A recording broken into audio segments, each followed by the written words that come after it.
we gotta document it. We gotta make sure the story is told, because if we don't tell the story now, somebody will tell it, and it's not gonna be the correct story. It's not gonna be complete.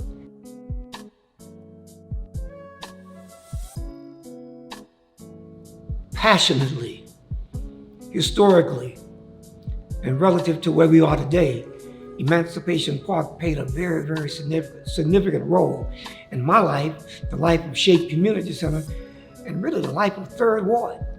You know, things that have happened. First of all, I got married in Emancipation Park. Yes.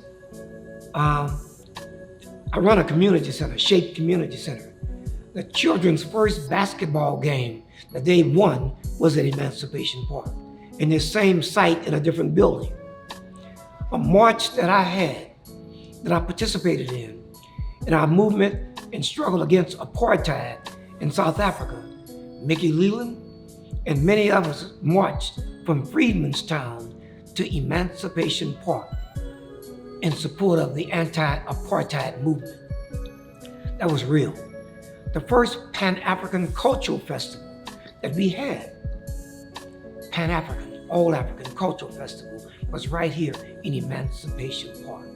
The historical significance of Emancipation Park is personal with me, but it's also significant to the history of Third Ward, because the evolution of Third Ward would not be as meaningful as it is today had it not been for Emancipation Park and the role that this park played and the players played in the development of Third Ward, and of course of Shape Center, Martin Luther King Center, Urban League, and many of these other organizations all had a significant role to play in Emancipation Park's development.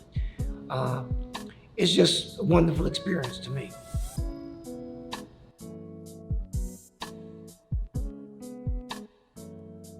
Every politician in the city of Houston claimed some of Emancipation Park.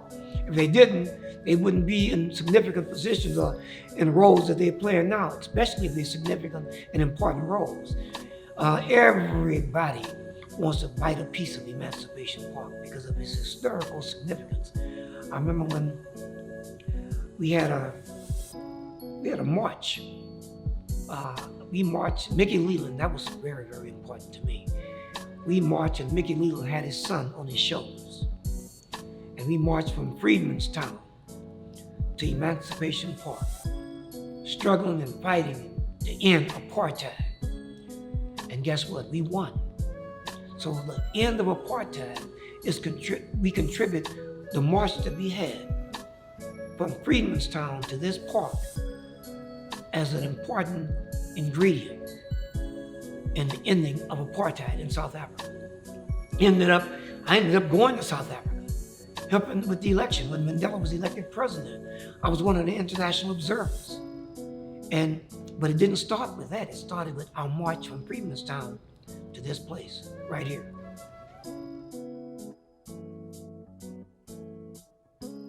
Well,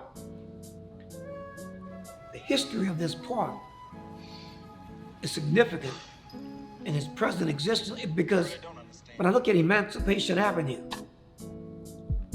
once was Dowling Street. Do you know that we went to City Hall, actually to the Planning Commission, and spoke in favor of changing the name of the street, Dowling to Emancipation Avenue? The elders came, the children went, we went and spoke before the Planning Commission, and later on spoke before City Council, and got this street name changed. And it's changed to Emancipation, and this park is Emancipation. So all of that contributes to our freedom. And we want to hold on to Third Ward, because Emancipation Park tells a story of much of what Third Ward was, is, and is to be.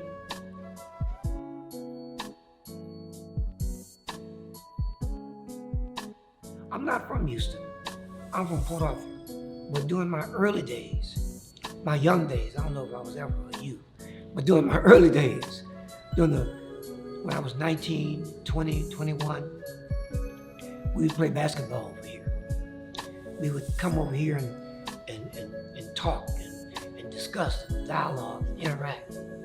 Actually, when Darling Street, Carl Hampton was murdered on Darling Street, that was a significant part, very significant, because we had to, oh boy, that was very significant. Because I remember Reverend Ray Martin, which is right down the street, Progressive Amateur Boxing Association. He and I were walking down Darling at that time. You really don't understand, do you? And we were concerned because the police had come to this area and they were getting ready to move on People's Party number 2, which was right 1 block or so over. And we were concerned about it. We were concerned that somebody might get hurt. And Reverend Ray Martin and myself and others, Esther King, who's no longer physically with us, we walked Darling Street. At the time it was Darling. And we were concerned and we were very upset because a police had got on top of the church. And at that point, Carl Hampton was shot and killed. And that was, I remember that like it was yesterday. A young black man shot and killed on Dowling Street. And Reverend Ray and I, at that time, a gun was put up to my head. My police officer told me to move on. Keep on, walk, get out of here.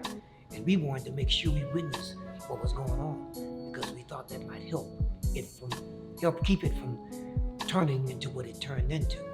But it didn't help. But that was a memorable time for me. Darling Street has some good memories and some bad memories, but all of it is part of history. And we gotta document it. We gotta make sure that the story is told, because if we don't tell the story now, somebody will tell it, and it's not gonna be the correct story. It's not gonna be complete. It's not gonna be something that we can take to the bank. And we want to take whatever story we tell about Emancipation Park and Emancipation Avenue. We want to be accurate.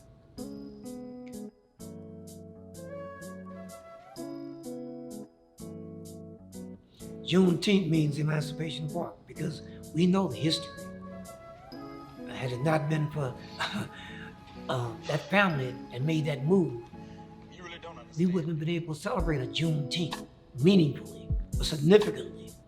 Emancipation Park was made possible so that we could do that. And so when I think about Juneteenth, I think about the family that came together and decided to purchase this land. And from that point until where we are now, oh boy, history would have taken a real serious turn had they not made the move they made. And had we not taken advantage of that move and continued to celebrate Juneteenth and other celebrations, not just Juneteenth, but other activities, the Pan-African Cultural Festival, other kinds of festivals. Like I said, I got married in June in Emancipation Park, right here in this park. And Esther King, many others got married in this park and ended up coming inside the building to have the reception.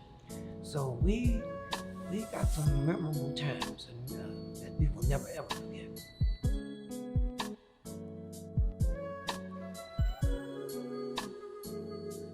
The cultural significance that Emancipation Park played in the development of Third Ward and the development of Houston is significant. The Pan-African Cultural Festival was one. We celebrated our 50th anniversary right here in Emancipation Park. Shape Community Center did. It's cultural. And Shape Center is family, community, and culture. So when you think about Emancipation Park, you think about family. You think about culture. You think about community. You think about growth, development.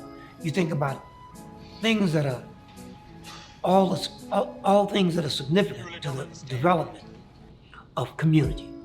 That's what I think about when I think about Emancipation Park, because it's not a traditional or typical quote-unquote park. Not at all. Not even close. Recreation is a dessert.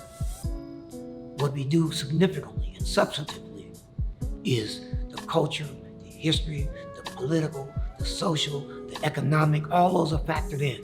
Talking about unity, self-determination, collective work and responsibility, cooperative economics, purpose, creativity, and a whole lot of FAITH.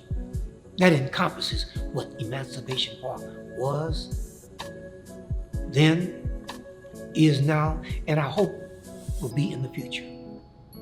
Family strengthening and empowerment. So we gotta, whatever it has, whatever it was, whatever it is now, I hope it continues to evolve and grow into something even greater than what it was and what it is now. And with our help, it's gonna happen. We're gonna do it, but we have to appreciate and recognize why it was and what it did and where we are now and where we gotta go tomorrow.